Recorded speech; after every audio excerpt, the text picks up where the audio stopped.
we all have the concept of learning as sitting down with your books. At least, by the time we finish medicine, that's what we do. We cram the entire number of years, and we have to reproduce that on a piece of paper, and we are evaluated for that piece of paper. But over the years, especially after I've had children, I've realized that learning is so much more than just studying.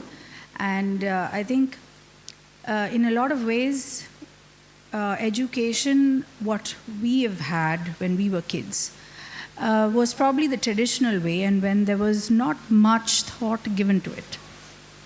However, that's not like was said earlier.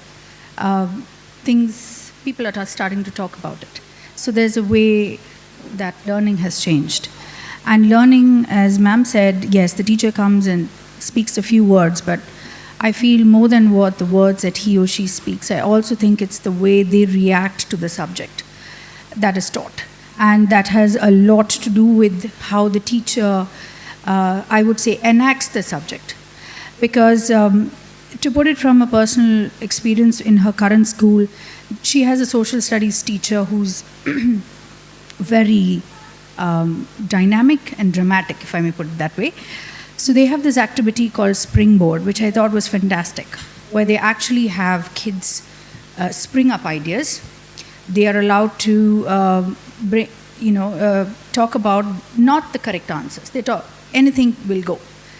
And I feel a whole lot of learning has changed from the time when she looked at her social studies book as, a list of monuments, a list of kings, and all those things, to something more when you are having a king and you have to protect your fort and your empire.